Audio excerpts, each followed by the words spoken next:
Bonjour à tous, je vous invite à vous abonner à cette chaîne, à aimer, à partager, à commenter ces vidéos, c'est très important. C'est une manière de nous soutenir. Merci à vous tous.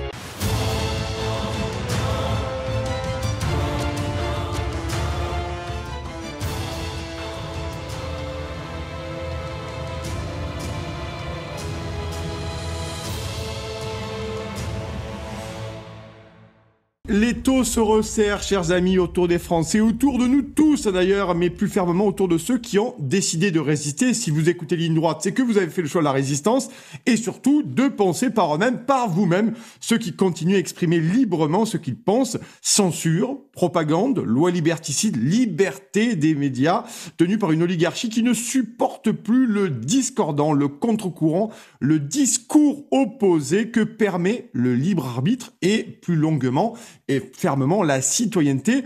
On en parle, les gens parlent de suite avec Anne-Sophie Chazot. Bonjour Anne-Sophie. Oui, bonjour. Comment allez-vous ? Eh bien, très bien. Et vous-même ? Ben, je suis en pleine forme. Nous faisons reculer le royaume de la liberté d'inexpression. C'était d'ailleurs le titre de votre livre, hein, qui est sorti chez encore décidément aux éditions L'Artilleur. Je vous présente Anne-Sophie pour ceux qui ne vous connaissent pas.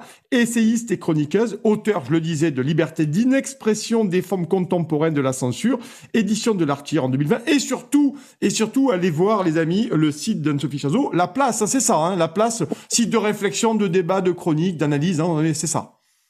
Voilà, laplace.news, effectivement.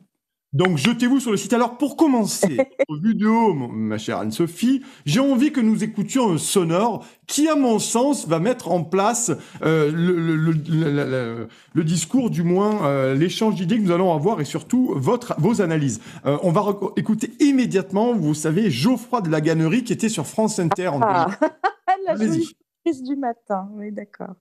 Tout à fait. Moi, je pense que le but de la gauche, c'est de produire des fractures et des gens intolérables et des débats intolérables dans le monde social. Il faut savoir qu'il y a des paradigmes irréconciliables qui sont politiques. Moi, je suis contre le paradigme du débat, contre le paradigme de la discussion. Je pense que nous perdons notre temps lorsque nous allons dans des chaînes d'infos à débattre avec des gens qui sont de toute façon inconvaincables et que, en fait, nous ratifions la possibilité qu'ils fassent partie de l'espace du débat. Je pense qu'effectivement, la politique est de l'ordre de l'antagonisme et de la lutte, et j'assume totalement le fait qu'il faut reproduire un certain nombre de censures, en vérité, dans l'espace public pour rétablir un espace où les opinions justes prennent le pouvoir sur les opinions injustes. Ça veut dire quoi, Ça veut dire quoi, rétablir une forme de censure dans l'espace public? Ça veut dire, moi, en fait, c'est plus que la censure, parce que je suis pas favorable à l'appareil d'État, mais plutôt favorable à une forme de mépris que la gauche doit avoir pour les opinions de droite. C'est-à-dire qu'il faut arrêter d'essayer toujours de réagir. Moi, je suis très faible à ce qui se passe sur les réseaux sociaux. Par exemple, quand vous avez sur une chaîne d'info en continu des débats d'extrême droite ou semi-racistes avec des gens qui tiennent des propos racistes, etc. Tout le monde sait que c'est fait pour ça, et tout le monde va se mettre à réagir à ça, à dire c'est un scandale, etc.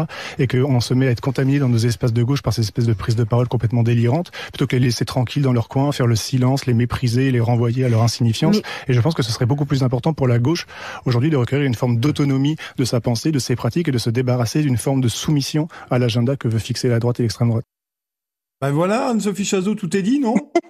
Je suis contre le paradigme du débat, nous dit ce cher et savoureux Geoffroy de la Gannerie. Nous sommes ici dans le contre-débat, ne pas perdre de temps à discuter avec les gens de droite et d'extrême droite. Encore faudrait-il définir, finalement. Je pensais que cette déclaration allait vous faire plaisir, Dépotron Minet, ce matin. Oui, alors effectivement, alors lui, c'est un spécimen. Hein. Et d'ailleurs, l'extrait est drôle parce qu'on dirait qu'au début, quand il dit... il a un débit, d'abord, qui est complètement bizarre. Enfin, il parle à toute vitesse, et au point que la journaliste qui l'interroge lui dit « Mais et qu'est-ce que ça veut dire ?» Mais en fait, on comprend même pas vraiment son gloubi-boulga, si ce n'est qu'en vérité, on voit bien que dans cette espèce de parole hystérisée qu'il met en place, il assume de refuser ce qu'il appelle le paradigme du débat. Donc, effectivement, ça renvoie à toute une partie de la héritée de la gauche française. C'est pas nouveau. C'est pas de liberté pour les ennemis de la liberté. C'est le ver dans le fruit révolutionnaire qui veut que, d'une certaine façon, on assume de ne pas tolérer dans le champ du débat public les idées que l'on ne partage pas soi-même et que l'on juge réactionnaires, etc. Alors, Geoffroy de la Gannerie, j'en parle dans mon livre, Oui. parce que c'est un multirécidiviste de ce type de déclaration, sachant que c'est un personnage qui n'est pas sérieux. Enfin, je veux dire, même son ancien directeur de thèse a pris ses distances d'avec les positions à la fois loufoques, un peu ridicules, et puis finalement assez symptomatiquement dangereuses, portées par son ancien doctorant. Alors, il dit on va les laisser dans le mépris.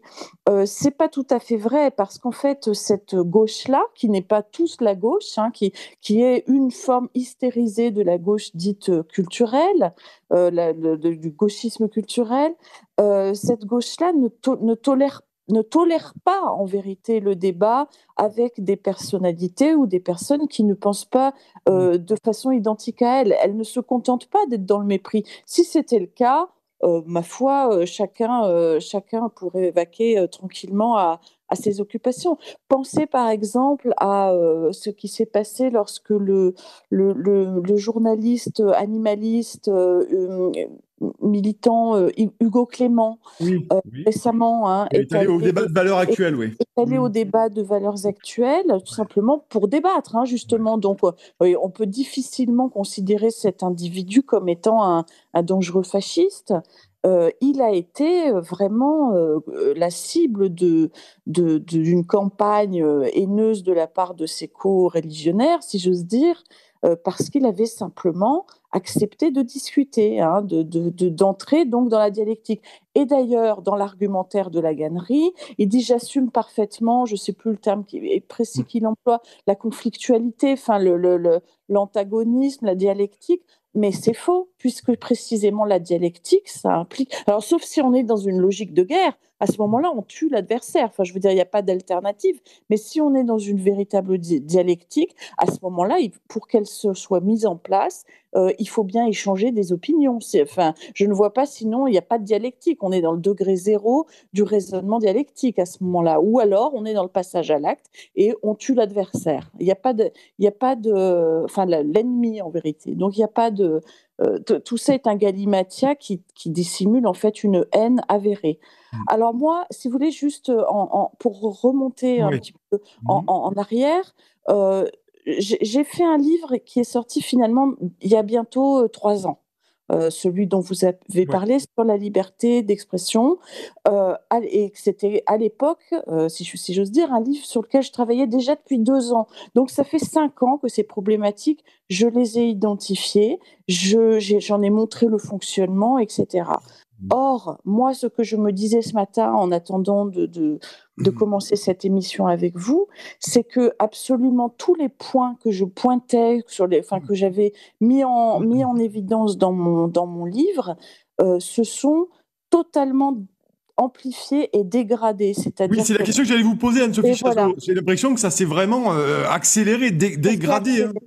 Alors, parce que donc dans mon livre, pour les auditeurs, je reprends rapidement, mais Oui. je parlais d'une part des censures militantes, de la, si vous voulez, ce qu'on appelle la tyrannie des minorités, la censure des caricatures, la censure, on va dire, du premier degré, l'ère du premier degré. Je revenais également sur la généalogie de la morale contemporaine, c'est-à-dire sur ce qu'on vient de dire, sur pas de liberté pour les ennemis de la liberté, sur la censure par la voie de l'instrumentalisation judiciaire.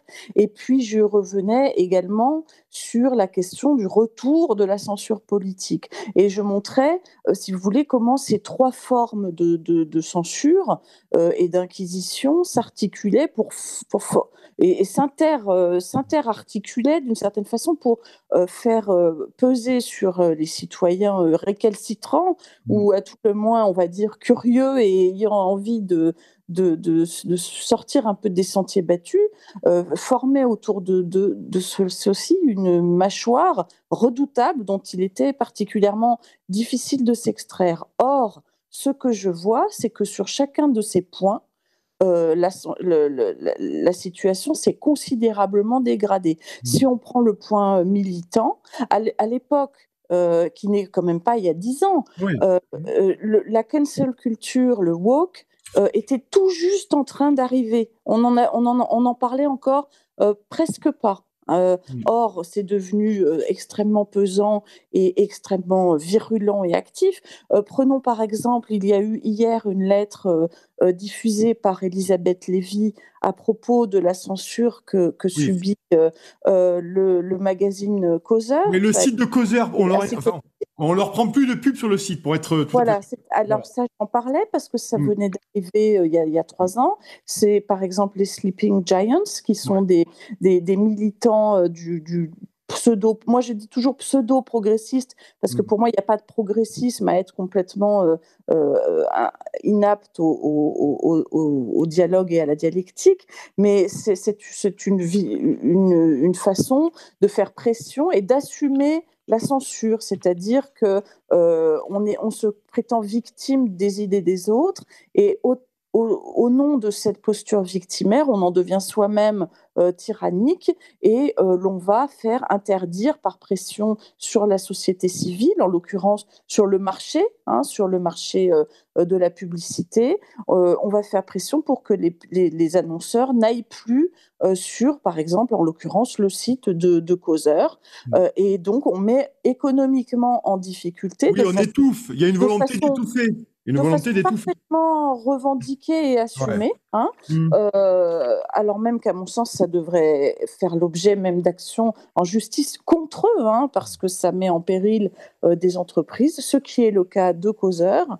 Donc, vous voyez, ça c'est un exemple. Si je prends par exemple la question des luttes victimaires et de leur façon extrêmement vindicative de s'inscrire dans le débat public, prenons simplement l'exemple de la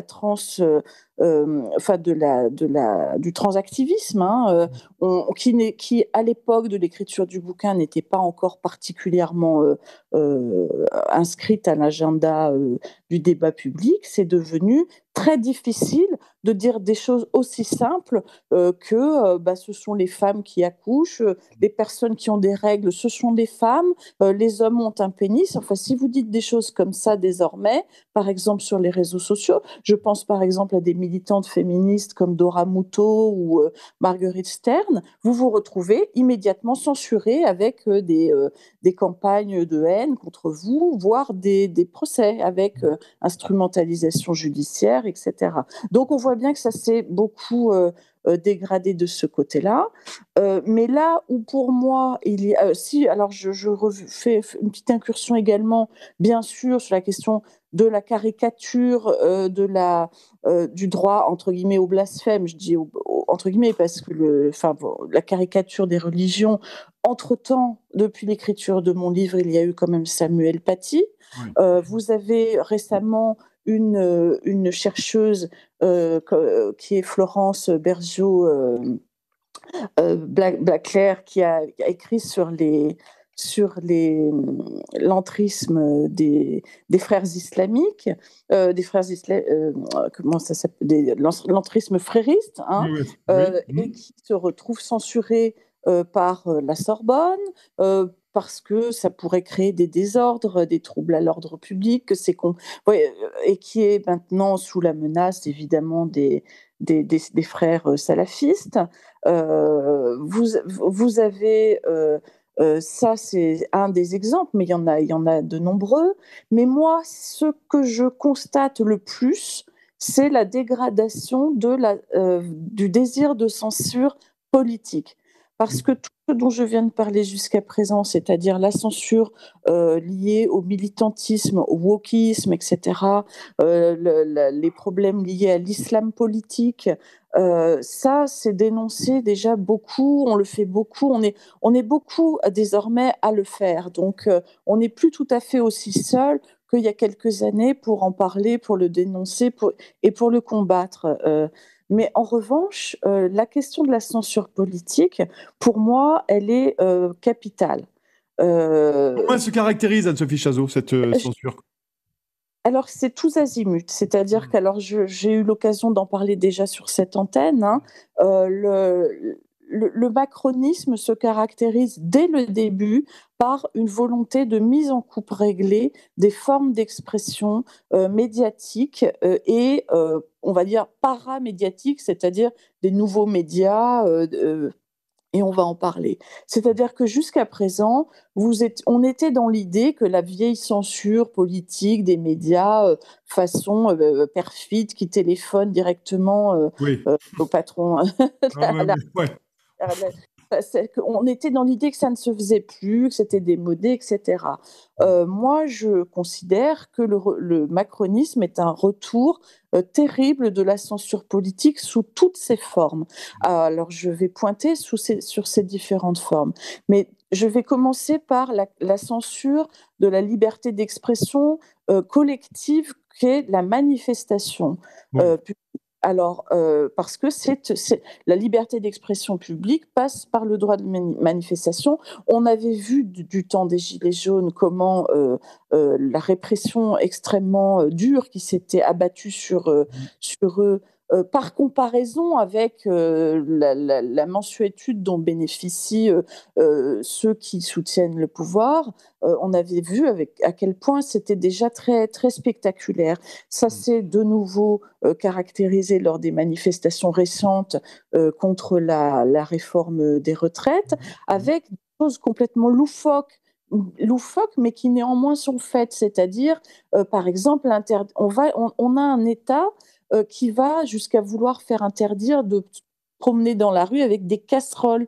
On arrive à une situation complètement ridicule, grotesque. Et qui laisse en circulation Anne-Sophie Chazot des kalachnikovs dans les quartiers, bien nombre de quartiers français où des quartiers sont carrément abandonnés par l'état de droit et où les gars font des checkpoints à l'entrée des cités pour ne pas voir entrer la police et contrôler carte d'identité. Donc il y a aussi ce deux poids deux mesures aussi.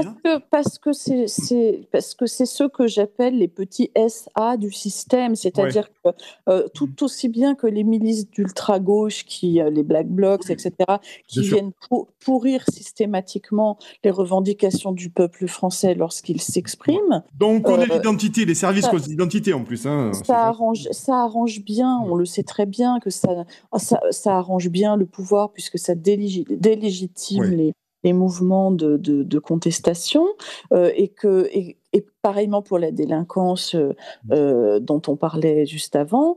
C'est pas, alors là, on peut pas dire que ça arrange bien, si ce n'est que néanmoins ça gangrène le peuple et c'est toujours bon à prendre. C'est-à-dire que tout ce qui va disloquer la cohésion des classes populaires, de la classe populaire, etc., c'est toujours bon à prendre pour un pouvoir qui, ma foi, pourra, pendant ce temps, tirer ses marrons du feu, jouer la division et que, en tout cas, au minimum, ça ne dérange pas. Hein. Donc, ça, c'est une chose. La censure, regardez les images qu'on a pu voir des Champs-Élysées le 8 mai, c'est effrayant. C'est-à-dire que la dernière fois que le 8 mai, que les Champs-Élysées étaient interdits au peuple français, c'était pendant l'occupation, c'était sous Pétain. Je suis désolée de le dire. Alors, quand on dit ça, moi, je qualifie le régime macroniste actuel. Je ne dis pas que c'est une dictature, parce que sinon vous avez aussitôt des défenseurs ardents du système actuel qui vont vous dire allez voir en Corée du Nord, on va vous dire. Voilà. Nord, etc. Bon, moi, je considère pas c'est pas tout ou rien. Il n'y a pas la démocratie parfaite et la dictature absolue. Il y a 1000 nuances entre tout cela. En tout cas, il y en a au moins 50, et je trouve qu'on est très avancé en direction des 50. On n'est plus du tout dans une démocratie saine. Mais Anne-Sophie, vous le caractériseriez comment, vous, aujourd'hui? C'est pas la démocratie, alors, malheureusement, je crois qu'on s'entend là-dessus, c'est pas la dictature, mais on est quand même une zone grise où on peut arriver à le formaliser, à le conceptualiser, à l'appeler, à le nommer, ce que nous vivons, le régime aujourd'hui. On tend vers un régime à tout le moins très autoritaire, mais qui se base sur une perversion et un travestissement du langage, qui est devenu de la langue publique, de la parole publique, qui est devenu propagandiste d'une façon complètement éhontée et qui, de façon pour le coup assez nouvelle, transforme le langage à son avantage pour invisibiliser, décrédibiliser, disqualifier et ostraciser de l'espace tolérable du débat public, de la même façon finalement que les gauchistes du type Laganerie, tous ceux qui ne pensent pas que ce que dit le pouvoir est bon. Je m'explique. Complotisme, poutinisme, anti-vax, etc., etc. Tous ces qualificatifs qui sont jetés comme ça en pâture pour disqualifier les adversaires servent en réalité à mettre en dehors du cercle autorisé, toléré et considéré comme légitime de la parole publique tous ceux qui sont quand même extrêmement nombreux, parce qu'on rappelle quand même que le socle électoral du macronisme, c'est pas terrible. Non, c'est pas terrible, non. Alors certes, ça fait 58% au final, mais ça ne représente évidemment pas 58% de la population française. Tous ceux qui ne sont pas réductibles à ce socle-là. Donc ça fait beaucoup de monde, et donc on a un pouvoir qui passe ses journées à essayer d'interdire.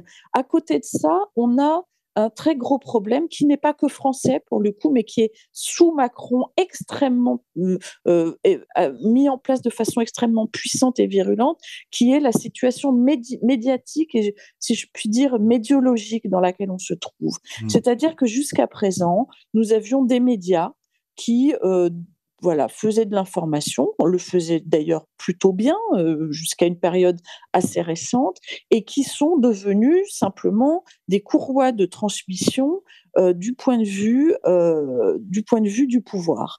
C'est-à-dire qu'on n'a pas de véritable grande contestation des médias dits mainstream, des médias systèmes, sur les grandes lignes, on va dire les grands axes de la politique qui est mise en place. Et vous avez à côté de ça, un pouvoir qui met le paquet pour que ces médias traditionnels soient encore plus serviles, si j'ose dire. C'est-à-dire Anne-Sophie, je vous coupe parce que c'est l'heure du bulletin d'information. On revient immédiatement dans 3 minutes et on continue sur les médias serviles. Oui. Allez, c'est l'heure des informations avec Emmanuel Noël.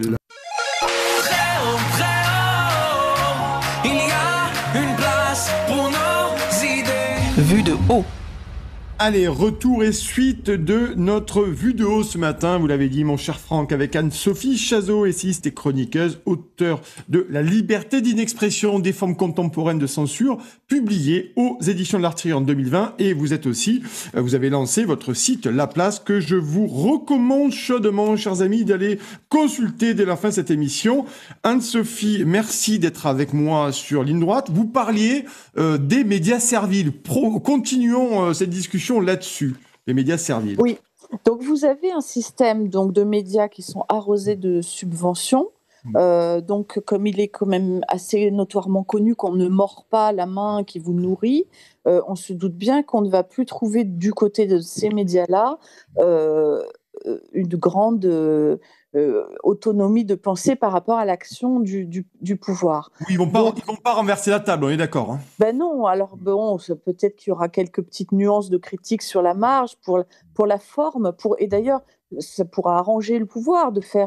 Ça donne l'illusion d'une démocratie. Hein. Je pense par exemple à un organe comme Le Figaro, qui a été quand même pendant quelques années, avec notamment le Vox, le Figaro Vox, qui a été quand même assez impertinent et qui est complètement rentré dans le rang récemment, au point que ces derniers jours, on a vu fleurir des articles sur le complotisme, il y avait un article très drôle sur...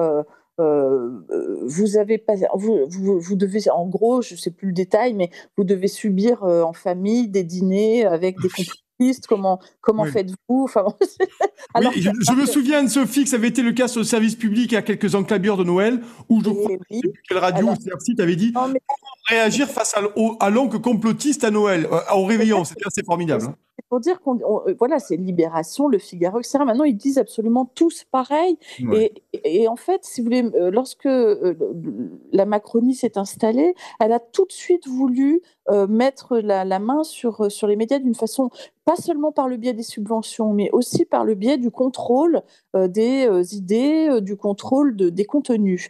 Je me souviens, et ça j'en parle dans mon livre, que c'était Cédric O, je crois me souvenir, qui était à l'époque ministre du numérique, qui avait dit qu'il fallait mettre en place un système une sorte de je sais plus, de ce conseil de déontologie journalistique dans lequel il était souhaitable que, en gros, vos confrères dénoncent ceux d'entre vous qui auraient fait des choses ou dit des choses qui sortaient un petit peu du rang. Hein.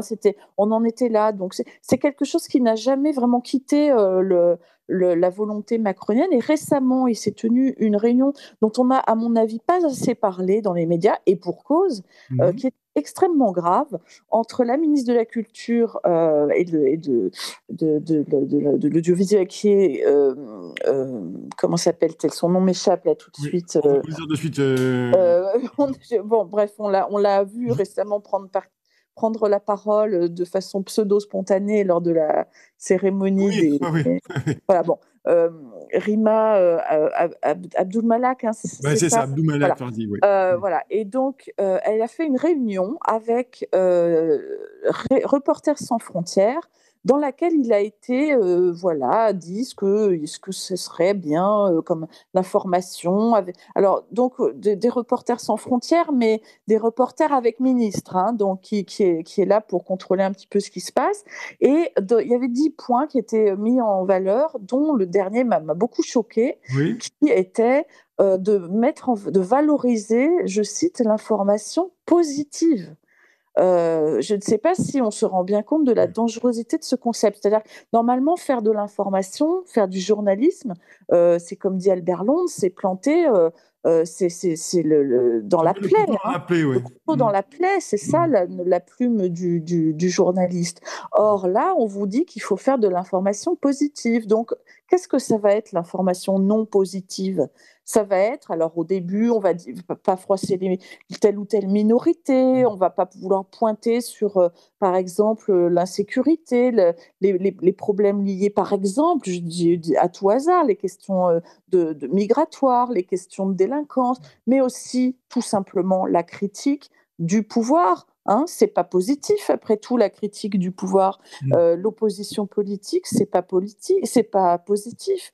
Et donc, on a cette espèce de conglomérat comme ça, de pseudo-bienveillance, mais aussi avec la terminologie, vous savez, anticomplotiste qui s'est mise en place pour venir aider le gouvernement. Et là, on a tous les relais du pouvoir que sont les fact-checkers appointés par l'exécutif, qui vont venir prendre la position pour défendre le pouvoir et disqualifier tout ce qui sera à la fois trop critique et puis qui sera donc renvoyé comme étant nul et non avenu parce que décrété complotiste. Vous avez eu hier une sortie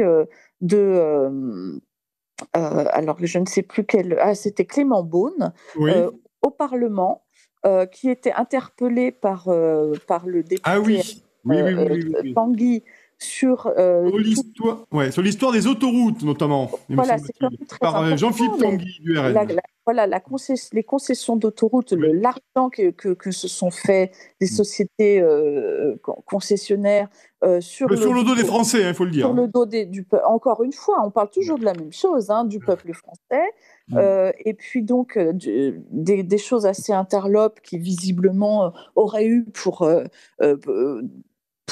but de protéger la Macronie, et on soupçonne... Les soupçons sont assez graves, hein, en tout cas. Il y a une enquête qui est ouverte, mais c'est grave. Hein. Voilà, donc c'était quand même une question importante. Et là, que répond Clément Beaune ? Complotisme. Oui. C'est-à-dire qu'en fait, cette trame qu'on a depuis le début, on voit bien qu'en fait, elle vise... l'accusation de complotisme vise finalement...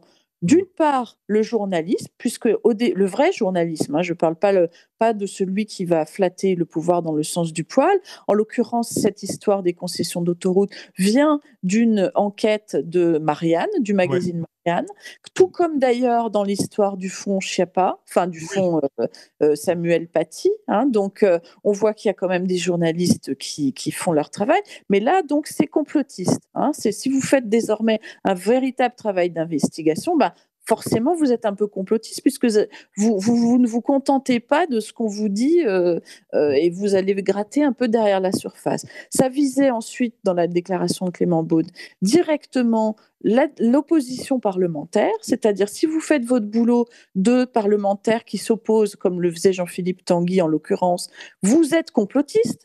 Donc moi, je dis depuis le début que c'est dangereux cette histoire de complotisme parce que ça finira par viser l'opposition politique et on y est donc, on en a eu hier la preuve avec cette déclaration et pour finir, ça vise l'instruction judiciaire, c'est-à-dire que, parce que c'est ce que demandait Jean-Philippe Tanguy finalement en saisissant le procureur sur cette histoire des concessions.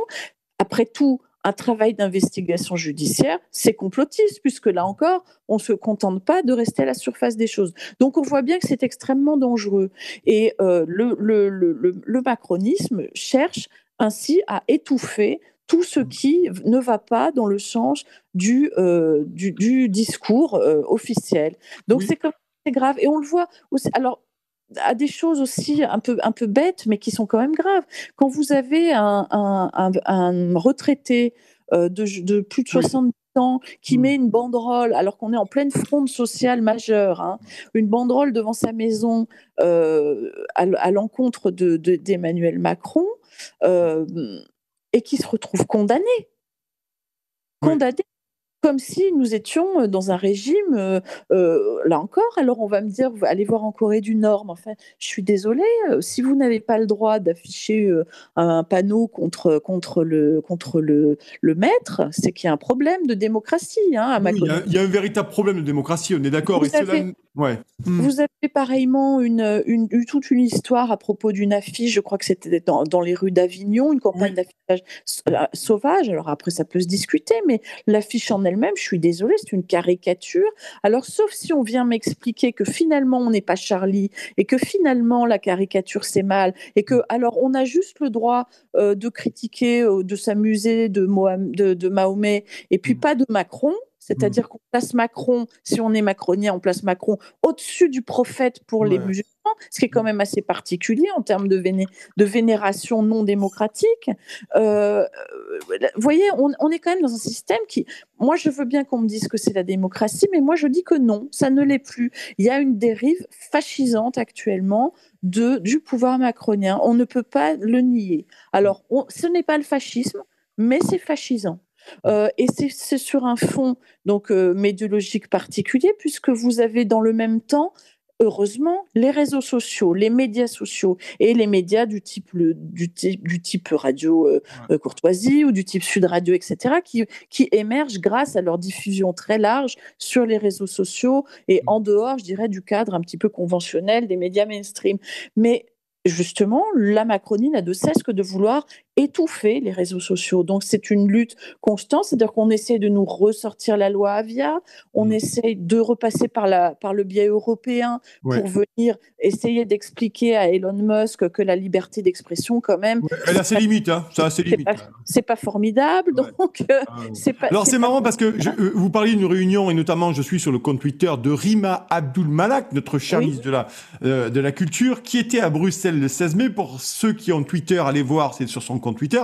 Elle nous dit « Journée importante à Bruxelles pour la réunion du Conseil européen Culture et Médias, où nous débattons d'un nouveau texte de protection de l'indépendance et de la liberté des médias. » Il y a une petite vidéo en dessous qui fait une petite minute où elle explique que l'indépendance des médias doit être renforcée en Europe, que c'est important, c'est la démocratie, la liberté, nanani, nanana. Donc vous voyez, il y a une espèce de contradiction absolument dingue. Il y a un cynisme. C'est pas une contradiction, c'est une perversion du langage. Et ça, c'est très caractéristique non seulement du macronisme, mais de la dictature propagandiste. C'est-à-dire qu'on pervertit le langage pour lui faire dire le contraire du réel. Cet exécutif et, en l'occurrence, la Commission européenne, n'ont de cesse que de vouloir brider la liberté d'expression sur les réseaux sociaux. Or, on va vous dire exactement le contraire. On va vous dire qu'on fait le contraire. On va vous dire qu'on est là pour la liberté d'expression. Or, c'est faux, puisque tout ce que souhaite faire la Commission et l'exécutif macronien, c'est mettre en place le plus de censure possible sur les réseaux. Et je le dis, le plus de censure politique possible. Il ne s'agit pas juste d'empêcher les contenus haineux, etc. Moi, j'ai toujours... On est au-delà de ça. Non, et puis plus précisément, j'ai toujours dit que c'était très dangereux cette question de lutte contre la haine, etc. Non pas parce qu'il fallait trouver formidable que tout le monde puisse aller insulter tout le monde en disant des choses horribles. Ça, je ne trouve pas ça bien, mais parce que c'était la porte ouverte à la condamnation de la haine politique. Or, Anne-Sophie Chazot, il nous reste 3 minutes et je voudrais vous poser une question importante, vraiment, parce qu'on pourrait faire 2 heures d'émission avec vous, mais on a un temps qui est restreint. Enfin, dernière question là-dessus. Selon vous, est-ce qu'il y a une cause directe, finalement, entre les atteintes, à la liberté d'expression et à la liberté de penser aussi, de fait, et peut-être à la capacité aussi de s'extraire de cette espèce de propagande et de censure permanente? Ah, mais c'est toujours directement lié. C'est-à-dire que la liberté d'expression, c'est la porte d'entrée dans la liberté d'opinion. Forcément, puisqu'on va faire pression sur les contenus qui sont véhiculés de manière à modeler ce que vont penser les gens. Donc, c'est évidemment le but. C'est de faire en sorte que...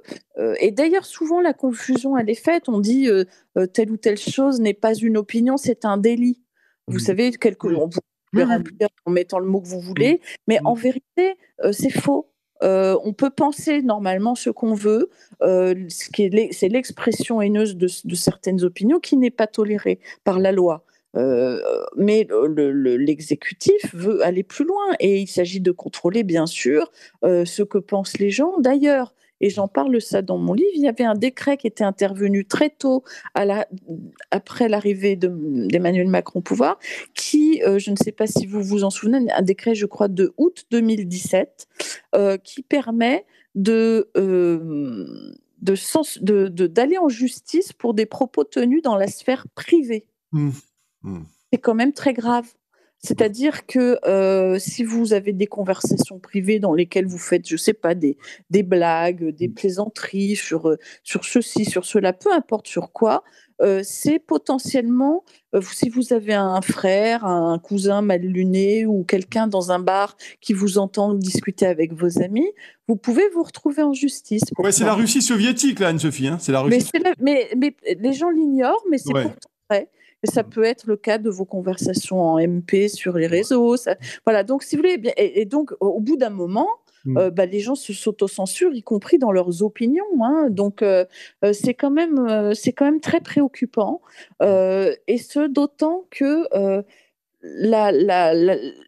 l'information qui circule touche par celle qui est véhiculée, l'information propagandiste. Et ça, je veux terminer là-dessus parce que c'est vraiment très grave, c'est-à-dire qu'on ne se rend pas compte, parce que nous voyons sur les réseaux, nous sommes éveillés, nous avons beaucoup de modes d'appréhension du monde, on a des accès diversifiés à l'information, mais on ne se rend pas compte à quel point la grande majorité des gens n'ont accès qu'aux médias mainstream, ne se documentent que comme ça, et tout ce qui arrive par les journaux système, par la presse système, etc., pour eux c'est de la parole d'évangile. On ne se rend pas compte à quel point. Et donc, c'est vrai que c'est grave. Parce que alors, Anne-Sophie, je suis obligée de vous couper parce qu'on est vraiment... Merci beaucoup d'être venue. Vous êtes chroniqueuse, auteure liberté d'expression, des formes contemporaines de la censure, édition L'Artilleur. Et vous allez voir aussi le site La Place. Merci beaucoup, Anne-Sophie Chazot. Merci beaucoup.